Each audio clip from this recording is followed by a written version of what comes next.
শুভ সকাল বন্ধুরা। আজকে আবারও একটা টিফিন রেসিপি নিয়ে তোমাদের সামনে হাজির হয়ে গেছি। একদম নতুন ইউনিক একটা রেসিপি। একটু আটা মাখা থাকলেই কিন্তু এই রেসিপি খাওয়ার জন্য একদম রেডি হয়ে যাবে। তো চলো দেখে নেওয়া যাক। দেখো, আগের দিনে একটু ফ্রিজে আটা মাখা ছিল, তো কি করব, তাই দিয়েই আজকে একটা নতুন রেসিপি বানিয়ে ফেললাম, যে রেসিপিটা ছোট থেকে বড় সকলেরই খুব পছন্দ হবে। দেখো, আটাটাকে হাত দিয়ে একটু ভালো করে মেখে নিয়েছি। এবার লেচি কেটে নেব। তোমরা যে পরিমাণ বানাবে সেই পরিমাণ লেচি কিন্তু কেটে নিতে হবে।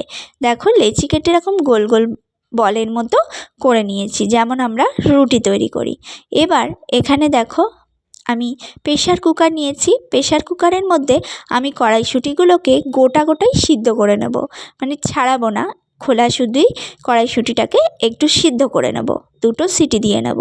Welcome back to my Bengali kitchen. Bengali কিচেনের সকল বন্ধুকে স্বাগত। আমাদের অনেকের বাড়িতেই কিন্তু এরকম আগের দিনের আটা মাখা থেকেই যায়, তো সেই আটা মাখাটা দিয়ে আমরা কিন্তু পরের দিন রুটি পরোটা বানিয়ে ফেলি। তো সেরকমভাবেই এই রেসিপিটা কিন্তু একদম সহজভাবে বানিয়ে ফেলতে পারো, আর একদম নিরামিষ একটা রেসিপি। দেখো, আমি এরকম পাতলা পাতলা করে বড় একটা রুটি করে নিয়েছি। করে এরকম টিফিন কৌটো বা গ্লাসের সাহায্যে একটু গোল গোল করে কেটে নিতে হবে। তো দেখো, এইভাবে আমি কিন্তু সমস্ত ছোট ছোট লেচিগুলোকে রেডি করে নেব। আজকের এই রেসিপি তোমাদের কেমন লাগলো অবশ্যই কমেন্টে এসে কিন্তু জানাতে ভুলো না।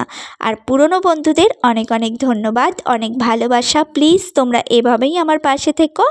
আর নতুন বন্ধুদের সাদরে আমন্ত্রণ জানাচ্ছি।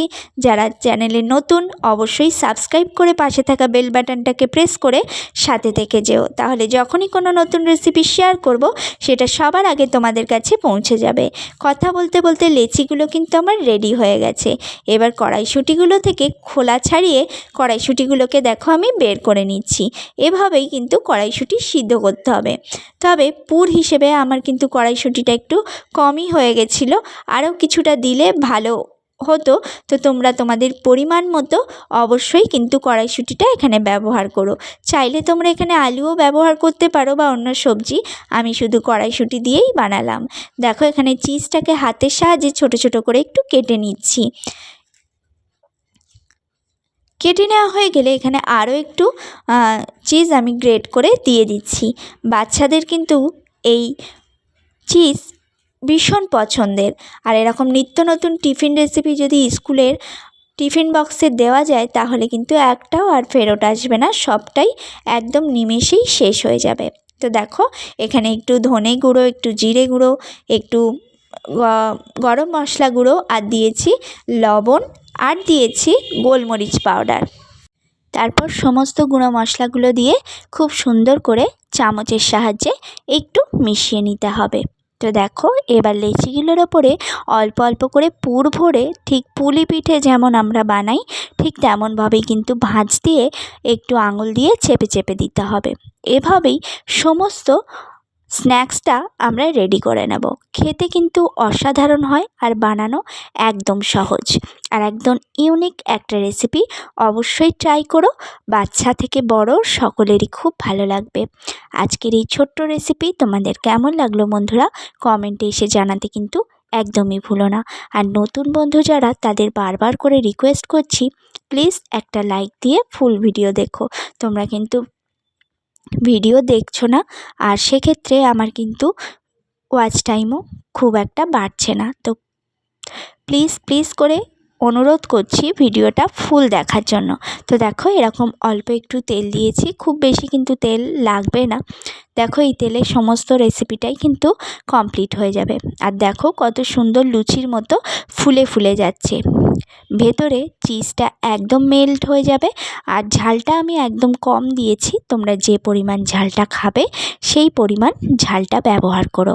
যেহেতু আমি ছেলের জন্য বানাচ্ছি, ও ঝালটা খুব কম খায়, তাই কাঁচা লঙ্কা আমি ব্যবহার করিনি, গোলমরিচ ব্যবহার করেছি। চাইলে তোমরা এখানে কাঁচা লঙ্কা ছোট ছোট করে কেটে, এমনকি ধনেপাতাও ব্যবহার করতে পারো। এবার এটাকে সস বা মেয়োনিজ দিয়ে বা ধনেপাতার চাটনি দিয়ে সার্ভ করলে কিন্তু দুর্দান্ত লাগে খেতে। অসাধারণ টেস্টি একটা রেসিপি। টিফিনের জন্য একদম পারফেক্ট। বাচ্চারা একদম খুশি হয়ে মজা করে কিন্তু খেয়ে নেবে। তো দেখো আমি এখানে সার্ভ করে দিয়েছি। আজকের এই রেসিপি কেমন লাগলো অবশ্যই কমেন্টে জানিও। স্কুল টিফিনে, বাড়িতে সন্ধেবেলা স্ন্যাক্স হিসেবে বা বাড়িতে কোনো গেস্ট আসলে অবশ্যই কিন্তু এই রেসিপি বানিয়ে দিতে পারো। তো দেখো ওপর থেকে আমি একটু এইগুলো গরম থাকতে থাকতেই চিজ দিয়ে দিলাম গ্রেট করে, তাহলে কিন্তু দেখতেও যেমন লোভনীয় লাগবে, খেতেও কিন্তু ঠিক ততটাই লোভনীয় লাগবে। তো চলো আজকে এই অবধি, দেখা হবে নেক্সট ভিডিওতে। বন্ধুদের সাথে শেয়ার করতে ভুলো না, অবশ্যই বন্ধুদের সাথে শেয়ার করো। আর যারা নতুন বন্ধু তারা ফুল ভিডিও দেখে সাবস্ক্রাইব করে পাশে থেকো। আমিও থাকবো সকলের পাশে। সবাইকে অসংখ্য ধন্যবাদ, অনেক অনেক ভালোবাসা ভিডিওটা দেখার জন্য। তো চলো টাটা।